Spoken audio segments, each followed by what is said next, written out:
Good afternoon, everyone. Wow, what a crazy market, with all the geopolitical items going on. We might think the market should go up, some think the market should go down. It is a wonder where it's going. We're going to talk about that today, where the market's going, how it's impacting the trades that we already do have on, and also potential new paper trades that we can look to employ in this topsy-turvy world. And so look at that. I want to talk about also risk profile, how that can impact or help us with our trades, analyze and kind of just discern whether we should make a move on our trade or not. Just help us understand the probabilities more, really. And so, stick with us. I'm Brett Crowther. Good to have you with me today. We have Ben Watson, good friend Ben Watson, on chat today, helping out on the chat, so he'll take care of you there. But good to have you with me. JV Dreisbert, how you doing? Speak Truth.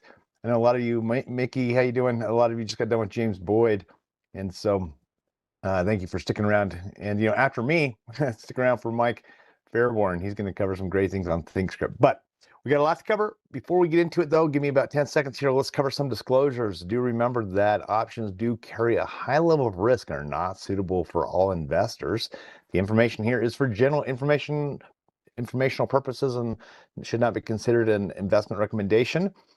Paper money is for educational purposes only. Short options can be assigned at any time, regardless of whether they're in, at, or out of the money. Investing involves risk, including the loss of principal. Past performance is no guarantee of future results. And then here are some definitions. I was going to say disclosures, but definitions of the option Greeks. And do remember that if your stop loss is hit, it may not be filled at the same price.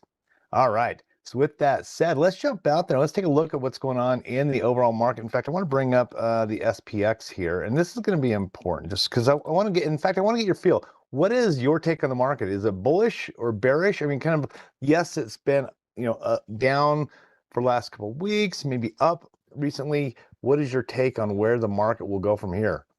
And I just want to address a couple things that goes on with that. And here's the thing: is some people come to me and say, Brett, hey, the glass is half full. I say, yeah, and then others will say it's half empty. I'll say, yeah, and which one's right or wrong? Well, sometimes it can be both of them are right as we look at it where it is now, right? And you can make an argument for it. So that's always a challenge. Okay, we got a bearish, right? Like that. So just looking at the outlook, where we're looking to go from here.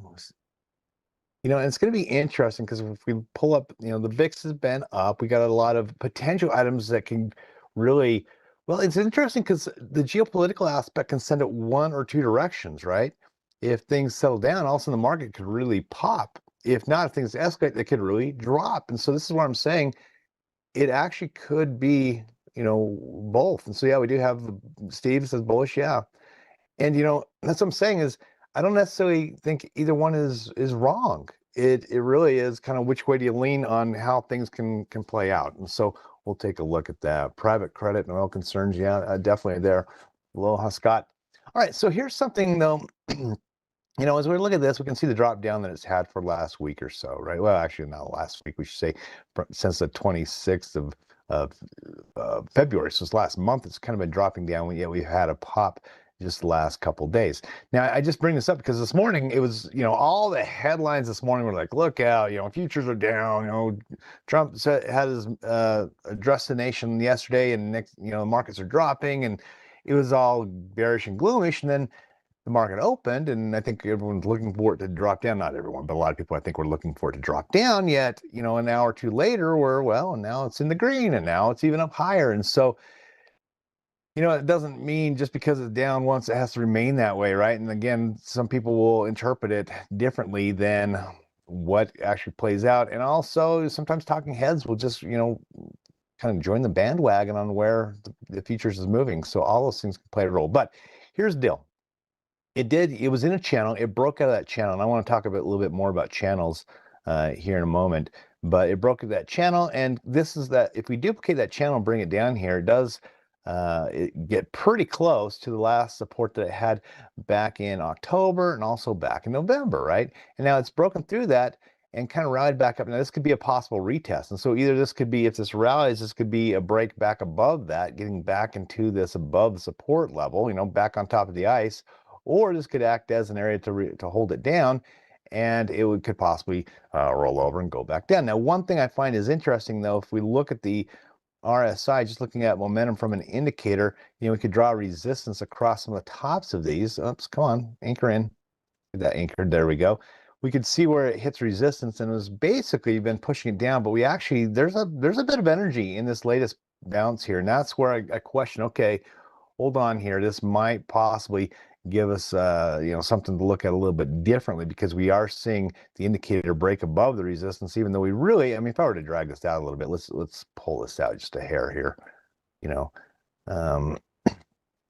Sorry, it really hasn't necessarily broken. It's not clear that it's broken the resistance area. It's kind of right back at it, right, on the stock price. But on the indicator itself, it's very clear down here that this has actually, in fact, broken above. We have seen some more bullish energy coming in.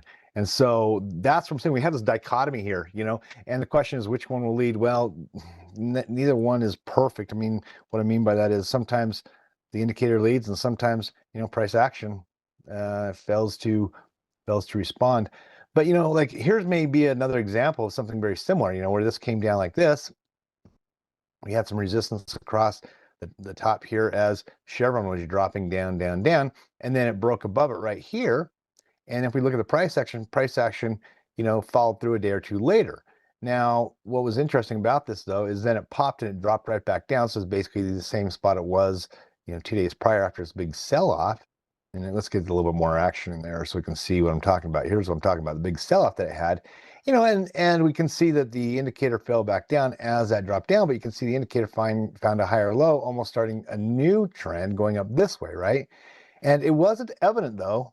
Let me zoom in on this like this, because we see that right-hand side. We think, oh, it's going up. But right here, it's not so evident it's going up. In this case, I think most of the thought process would be, well, it's heading down. Yeah, it broke out, but it couldn't hold it. It came back down. That's a lot of the discussion that would be had at that time. But then, it did continue to actually, in fact, climb from there with, actually quite a bit of energy.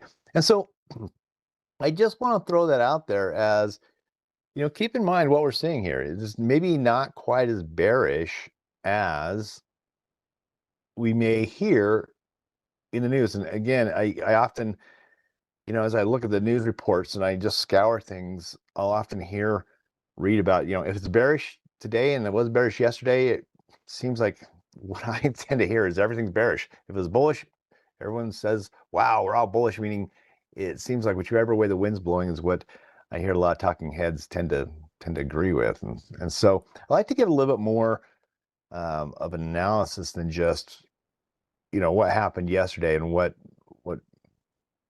was the trend for last week. Let's take out the big picture and let's look at what other things are saying and telling us as well. All right. Steve says small caps are up today. Dinesh, good afternoon to you too. All right, just one more tweet. Just JV Texan. Yeah, that's for sure. Short-term overacting bears, near-term volatile, mid-term up. Okay, speak truth. I can see where you're at with that, and I think there's a lot that I agree with that. Okay, so with that, I do want to, now that we have this idea about the overall market, that it's a little bit in kind of a fluctuation spot that can go either direction. So let's take a moment, though, and we'll look at some charts. We'll look at some possible trades. Let's talk about the existing trades that we have had on. One of the trades that we had 2 trades going on from our class last week. One of them was APH. Recall we had a bear call spread on that, and that one is dropping. Had dropped down and then rallied back up. Now here's an interesting scenario here where. We want it to be, we can see this is kind of like, I tweeted about this, right? I think, Mickey, you responded to this. I tweeted about, let me, where is it? Here's our drawing tools. We have this Frankenstein head and shoulders. And why do I say Frankenstein? Because typically speaking, we have one shoulder on either side of our head, but this one has 2, and that's okay. That's actually okay. There's nothing wrong with that in the world of technical analysis, to have a little bit of a deformed head and shoulders, as long as it's balanced, right? As long as it has 2 shoulders on the left and 2 shoulders on the right. If it just had 1 on the left and 2 on the right, then the pattern from a technical analysis standpoint, wouldn't truly exist. But since it's symmetrical, then it does exist. And, we're looking for it to break down, and it has kind of rallied back up. Now, here's a couple things that we should understand about Head and Shoulders pattern. Let me remove this and let's discuss it. So one thing is it can break and retest. It's not uncommon to have a retest. Is this a retest? Possibly, right? And so the question is, well, what should we do with this? It hasn't really dropped down. That's what we want it to do, but we're going to get out around this date. We want to get out a little bit before this earnings announcement, even though it's not going to be when the contract expires. But hopefully the idea is it gives us some time to be in there and collect some of the time decay, and it'll drop down low enough that we can walk away with a fair chunk of the money right before that earnings announcement comes up that can send it, either direction, right? And so with this said, I mean, are we wrong? No, it's just kind of sitting there. It's just kind of hanging out. And one of the things we can also look at, I mentioned that the Analyze tab. The Analyze tab is something that's really a good tool to really learn. And I actually came in here on this, and if you go down to so let me point this out. You go to the Analyze tab and then the Risk Profile. And after you hit that risk profile, one of the things you can do is come down here to you can open up this price slices, and you can open up where it says position and simulated trades. Well, under this, if I have show all, this is going to show the positions that we currently have. And since we have this position on APH, it's down there, and I have the boxes checked so we can look at APH. So let me back up and just walk through this for those who may not be as familiar with it. And by the way, I'm going to grab this and drag it in so you can see a little bit of, wow, where is that? Let's see. Let me reset this. Yes, reset that. Okay. Show all. No, I just want simulations. I just want that one. Okay. All right. Where's expression? Oh, here's our problem. Okay, I was looking for my other lines. This expires. This position actually expires. What was it? It was May something. This is May 15th. Okay, so on this, I'm going to move this. Typically, this will jump out. This is the expiration for. It should be expiration for this contract, but this one didn't update it. Once in a while, that will happen. So I'm going to go out to May and put in May 16th. It's a Saturday after, and that's important because what this is going to do is give us some different shades of gray. Now, this is our profit loss. We got the profit loss on the left-hand side. We have the stock price on the bottom here. And so this is a bearish trade. And so what this is telling us is as the stock price moves lower, our position makes more money. And what this blue line is showing us is the profit loss at expiration. The purple line is the current day profit loss. But this tells us like above this line, above the spot, we can't lose anymore. We've lost all that position can lose at expiration. So anything above that point is max loss. Anything below this point right here, about 130-ish, is max gain. We're not going to make any more money. You can see this was making money as price was going down. This line went up, and so that means we are making money, as you can see over here. But that's where it maxes out. Right there at that point. And so and then somewhere in between here is where it has a little bit of, profit and loss. And right there where that hash mark is, that is our break even. So that's our break even at expiration, right? And so it's very good. It's a good thing to learn this and be able to identify, people who trade a lot of stocks and options actually get to the point where they could look at this and say, oh, that's this type of a trade to look at that and say, oh yeah, bear call spread. Because they just recognize those profiles.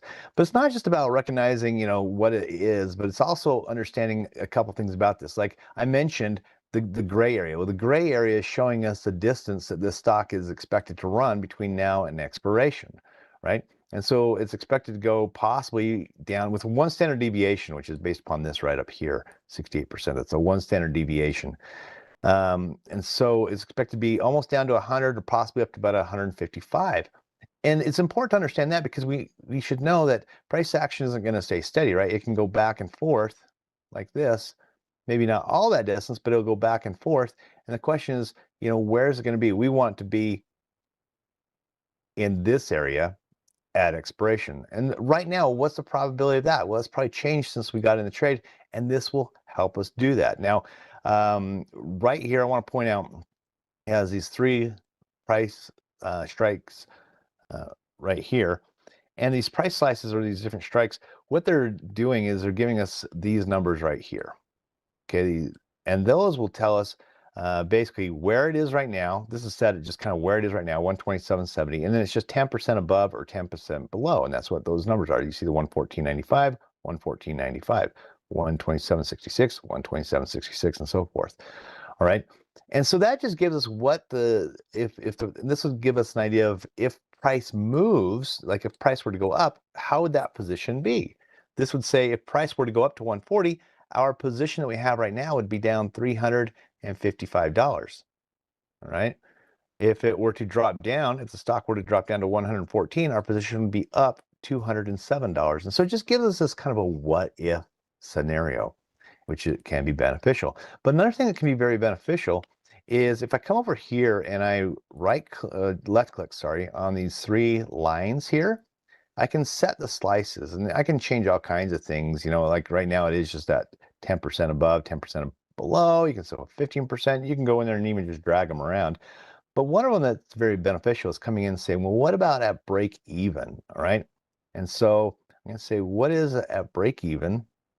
And this gives us that probability of saying, okay, what is the probability it's going to be below 131.90, which is our break even, or above 131.90? Well, it's a 40%. See this up here? This 40%, that is, I'm going to change color on this to not mix it with the other colors. 40%, it'll be above that, and a 60% that it's going to be below that. And so this trade, actually from a break-even standpoint, is still sitting in a good spot, a higher probability. And again, we can see that, you know, it's just a time thing, right? We just need data to collect money for us, and hopefully it'll stay in that area. Let's see. Let me just make sure I'm not missing anything on the chat. Hello, everyone. Yeah, this chart. RSI down since 2.3 on this chart, but price up. Yeah, we'll go back and look at that. Thank you, Barbara. We'll check that out. Okay.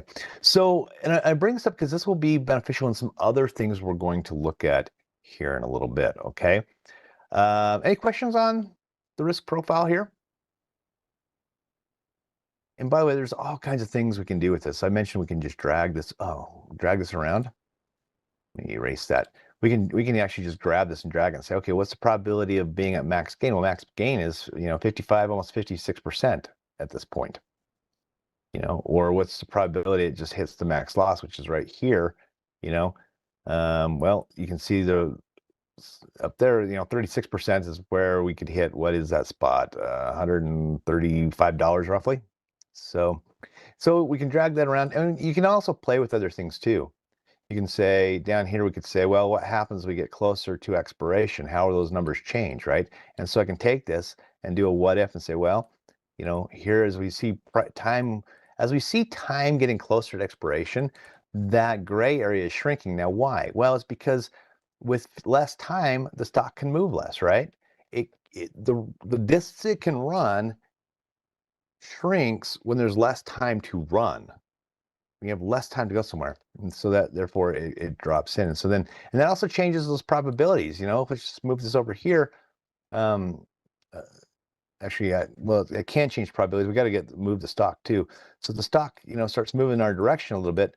Maybe we see that move down. I'm going to change the price of stock right here to 125. Just punch that in. And you'll see now we'll start to see a shift here. So as we get closer to expiration, a little bit drop in the stock, and now it's going to show us, well, the probabilities are 62% and 38%. And again, you can play these what ifs. I'm going to reset all this, but hopefully it gives you an idea on how to use that. Okay, the pink line. So I'm asked, can I go to the pink line? Yeah. And so what the pink line is this is where it is right now. All right, so this is the profit loss as it sits right now. Let me take this back. I don't know why it's not going out to our expiration. And so right now, watch this pink line. This is as I move this closer to expiration, watch what will happen to that pink line. You see how that's shifting? And this is shifting the break even. This break even on the pink line, that'd be today, right? Like that'd be the day you're looking at. That will shift over and it'll eventually merge with this. And so this will say, down here you can see the profit loss. Let me actually take this back to explain this. Wait a second. Okay. So this would say if the if we were to drop down, if the price action were to drop down to let's say 117 right here. In that left-hand corner, do you see where this is? This would tell us what would happen to our position. Now, this is expiration. So this is the blue line. The pink line is today. So if the stock were to drop down, let's say it ran down to 116, right? I'm at 116-ish right there. Down the lower right-hand corner or left-hand corner, we can see that the stock or the position would be a gain of $176. At expiration, it'd be 570, but currently it'd be 176 if that were to happen. Okay. Now, as time goes on, watch what happens to that pink line. See how that pink line is kind of folding in, almost blending in with that. It's starting to take the shape of the blue one because it's getting closer and closer to expiration. So now, if this happened to be, what's the date there? 5/1. And so I took the date down here. I kind of punched it forward to May 1st. And so now we're saying, okay, if the stock drops down to 116, instead of being at $170, we'd be at a profit of $359. And so you could see what would happen over time with that position. And so this is a great what if tool. And you can see as it gets closer and closer to expiration, it molds into that spot till finally, boom, it's the same thing at expiration, right? So that hopefully answers what is a pink line. Why might someone change the model? There actually you can change the model. You'll see Black-Scholes and others in here. There's some little different. People can get really picky. Some like the Black-Scholes. Some of these models will put different weightings on some of the different Greeks that are in there. I haven't seen necessarily anyone change it. Most of them, when I've kind of played with it, they're very, very similar. They're too similar to really worry about. But there are different. They do put a little different weighting, and if something that's very important to someone, then that's why they put it in there. Make it a thicker line, please. Oh, I hear you, but I can't. I can't. Let's see. All right. Okay, good. Looks like we got it. I know it's small. I know those lines are really kind of teeny and small, but yeah, can't change the thickness of those lines. At least I don't know. Maybe Ben knows something. I've never seen anything to change the thickness of those lines. Okay, but now let's get out there. I need to show some other things because that's just one of our trades. That's the APH trade. So we're just going to hold on to it. We're going to leave that alone. We're going to wait for more time to go by. We're going to see if this just kind of can drop down a little bit and give us some more profit. The other one that we were trading, we were already in. I said, hey, we're going to hold on to that. Was Uber. And so on Uber, this trade, it had dropped down, and basically, what was it, a week ago? I think that was about a week ago right there. It was looking good, and so I let it go. Now, what we did is we sold on this one. We sold 6 contracts at $77.50, so we need to be below $77.50. We sold those 6 for $1 each, or $600 total. And what happened is, I actually just threw on an order to say, hey, buy this back if it gets to 15 cents. Because then I mentioned why in that class last week of, when it gets really low, it's hard to get that very last little bit. And so, so if we can get 85% of the profit on this, hey, we'll walk away, right? And it actually filled on Friday. And so it got us out of that position. And so we walked away. We sold it for $1, bought it back for 15 cents, walked away with 85 cents per contract.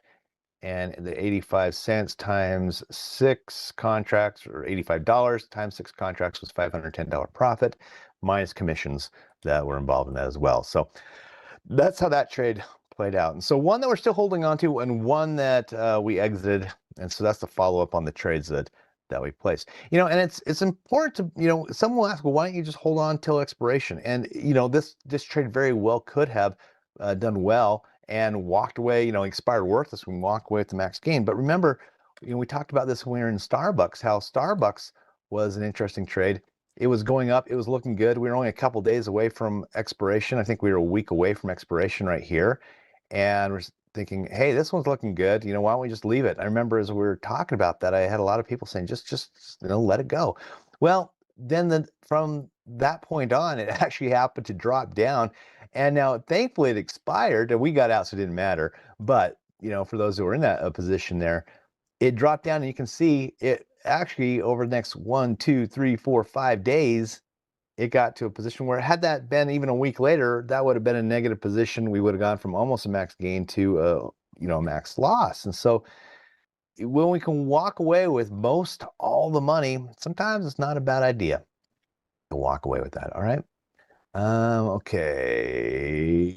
All right. Making sure I'm not missing anything. Now, let's look at some charts out here.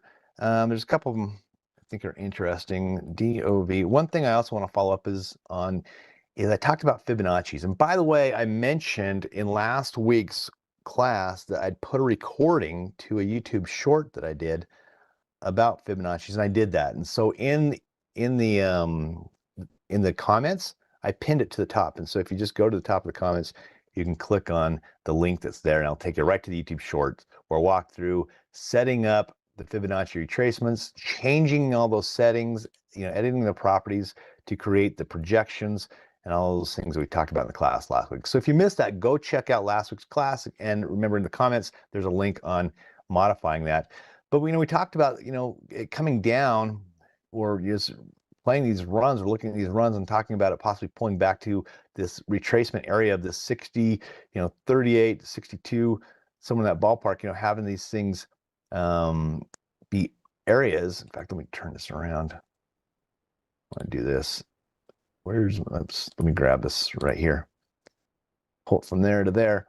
And you can see this one retrace back 50%. This would be the ideal area where it should pull back to. It held on at 38, bounced off the 50. And I just want to bring this up to show, hey, it made its run, because we were talking about it possibly dropping down, and keep an eye on that. And it made its run back down to the old low. Now bouncing off that 50, the next potential target would be the 50% retracement down in here. And so that's what we'd look for in that. And so that possibly has some more downward action. We could look at that. Another one I want to look at, though, is actually, let me show you this one, JP Morgan.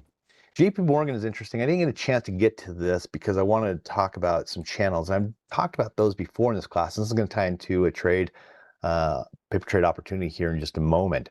But it's interesting when you pull some channels, and we can draw the channels simply by coming down to the tool selection and then selecting the channel tool right here. Now you'll see this one has a red one. Oftentimes when you just draw them for the first time, it doesn't have that red line. This is actually a setting that I have in there. If I right click on that and edit properties, you'll see right here I have this 50% checked. And I do that because it's not uncommon for price action to somehow adhere to that 50% level. And you can see here, even on the one I've drawn in here, where this, the channel is encompassing the entire movement, the high there and the lows that were around here. And as it was bouncing in between that channel, it hit that 50% multiple times. It used it as support or resistance as it was making its way up and down. And so I actually just leave that on, use that as a default setting. But the other thing I want to bring out is that when the channel is broken, it's not uncommon, kind of like we were talking about the SPX, is for it to run that distance again. And so if we duplicate this and then drop it down, look at how it came down to that 50% movement again. So this has created almost, a sub channel that it was bouncing back and forth in between here, as it was now moving again at that kind of same slight trajectory, but at a lower level. Right now this one looks like it has some earnings coming up, and so we're not going to do anything with JP Morgan necessarily, but I want to just talk about that. AVGO would be another one. Here's another one that I drew a channel on, and you can see it just bouncing back and forth. And again, you can see how it bounces off that 50%. Not like it stops it, but it will have some hiccups.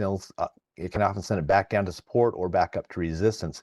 And again, I'm waiting to see if this breaks out of this channel. Then I'd simply duplicate that and either drop it down to see some potential support areas, or add it to the upside to see some potential targets, depending on which way it would happen to break. All right. So with that said, let me move over to CRM. Now CRM I think is interesting because it's not necessarily in a channel, but if you look at this, it has been kind of going sideways for a bit. It really isn't. We can draw a channel on it and just see. It has some resistance up in this ballpark area, some support down in there. Yeah, some more about that area. And now look at that. It was kind of holding off of that channel. This is kind of, or that midpoint of that channel is bouncing back and forth. And so this one's had a drop down. I'm just it's done with earnings. It's been going sideways, and this is not uncommon to see. I'm seeing a lot of stocks kind of being more indecisive as the overall market. Some stocks have been moving up strong, and some are moving down strong, and then there's a bunch of them in between. They're not going really anywhere at all. But I thought, with this, there's some possibility. Let me pull this up a little bit. We have a little bit of support coming in with the RSI popping up. And so while we've had this downward action, it's actually possibly making a higher low, and it could pull it up a little bit. And so I thought this is maybe a little bit aggressive, but maybe we go out there and place a bull put spread on this one and see how that plays out. And so let's go take a look at this and see what we're getting there. And if I go out, let's delete. So this. So here's a couple. I was going through the different, strike selections, and typically we might go out, 30 to 40 days. But as I was playing around with it, I happened to notice when I was looking at the 22 days till expiration was actually doing some fairly good premiums for what I was looking at. And you can see over here, we could look at the volatility for each of the different strike selections, or the month selections. I guess these are weekly, right? And you can see it's actually one of the higher ones. I mean, barring the one that ends tomorrow. Not much time left on that one. But so there's a little bit more premium kind of built into this one. So I was looking at the bull put spread, and I was thinking, okay, what if we did something like at 175? Because that's about where the stock, our support was.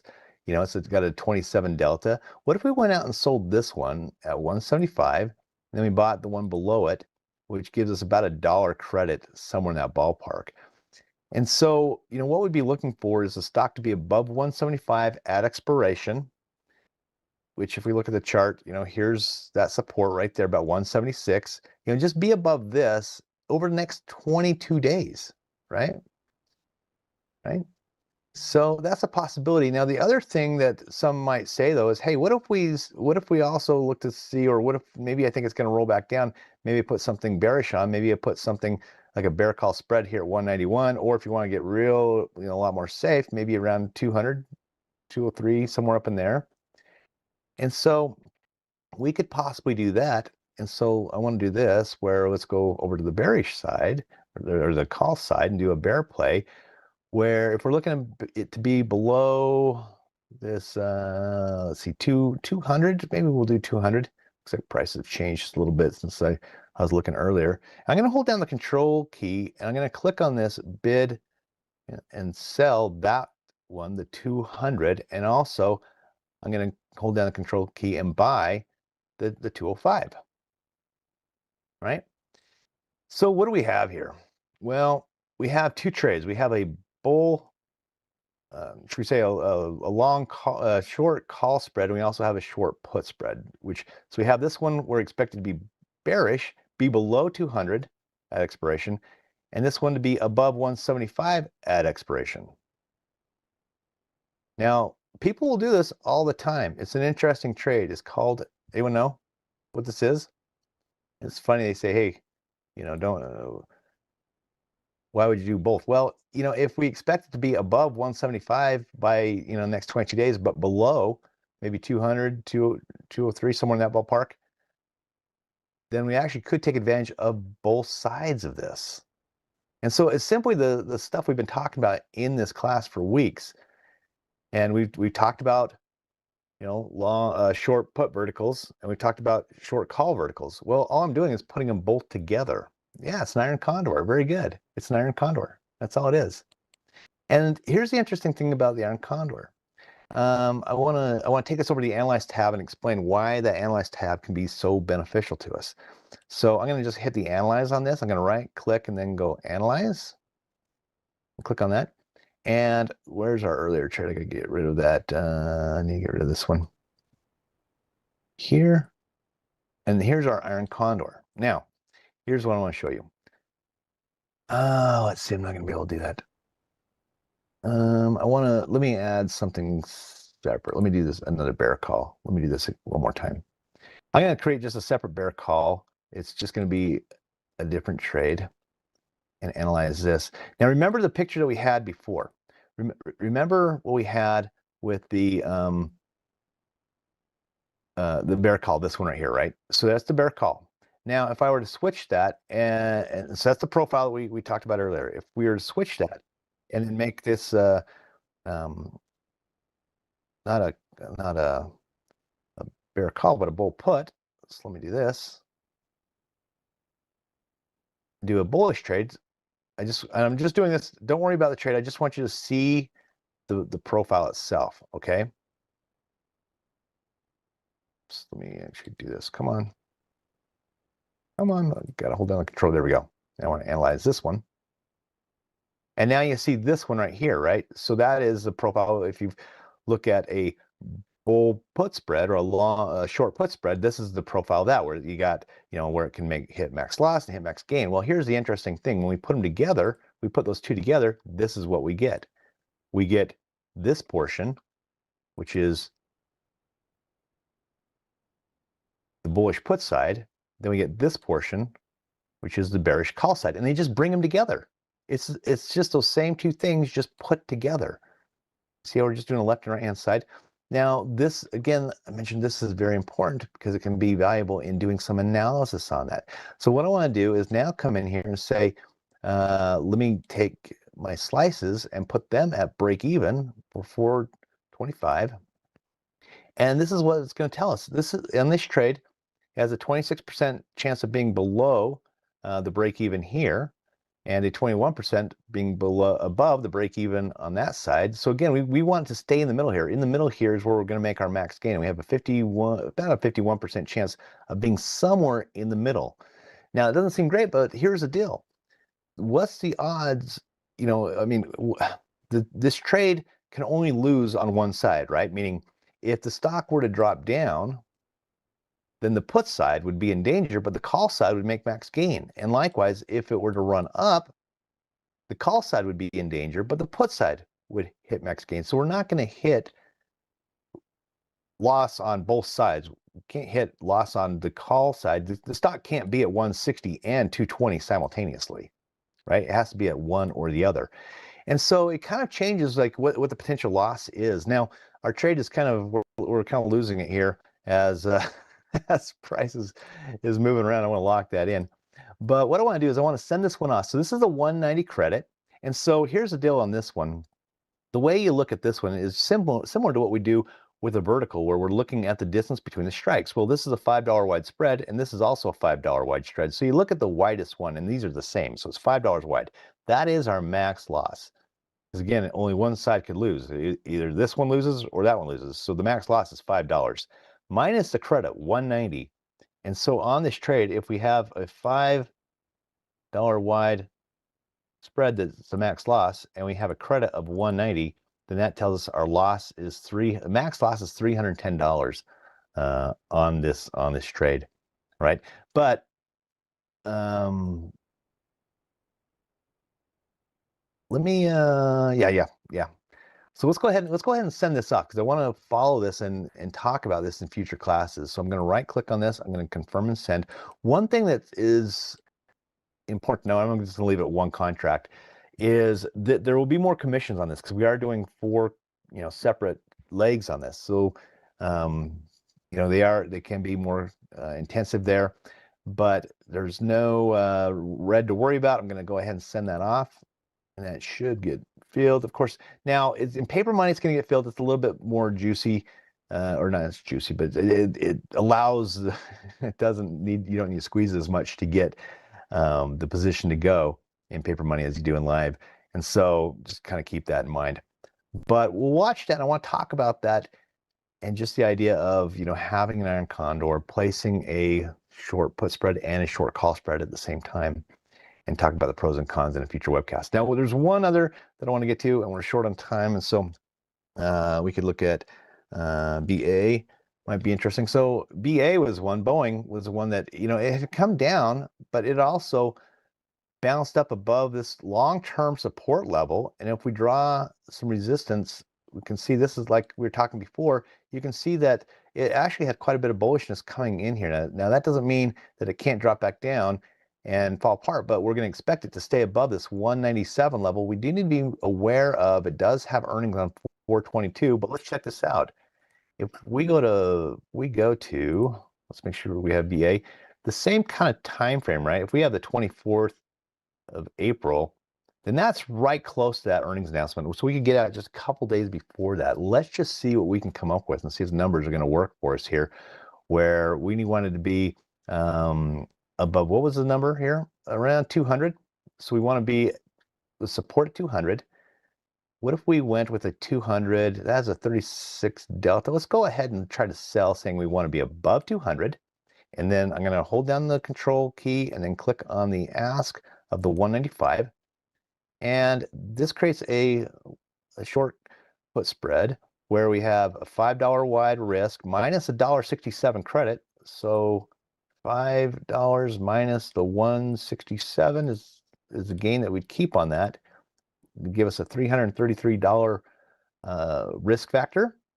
And if we're doing $1,000 like we always do in this class of risk, we divide that by the $333 that we could potentially lose on this trade per contract. Well, we could do that in our head, but it's going to be 3 contracts. You know, it'd be $999, right, with 3 contracts. And so let's go ahead and place this trade. Our risk reward on this is 167 divided by the 333. Let's see, did that go? You get it? Yeah, there we go. Is 50%. Oh, that makes sense. Yeah, 167, 333. Yeah, 50%.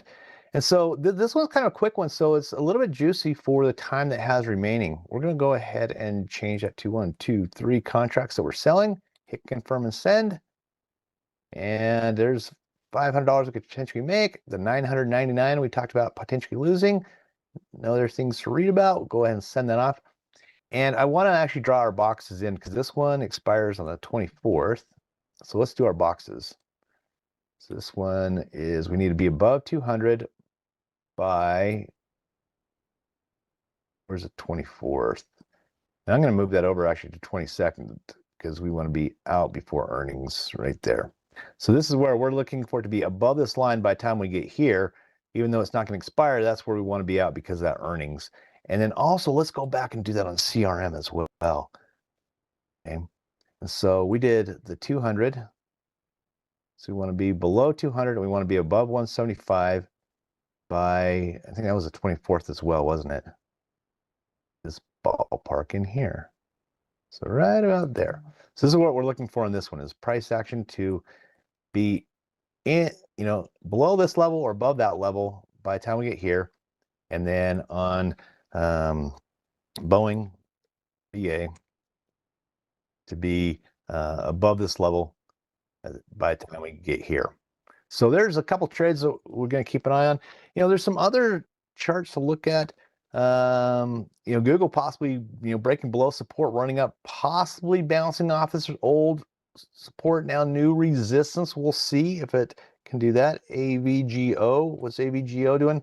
Well, it's still in that downward channel, running back up to the middle one. Will that bounce off that and drop on down? MO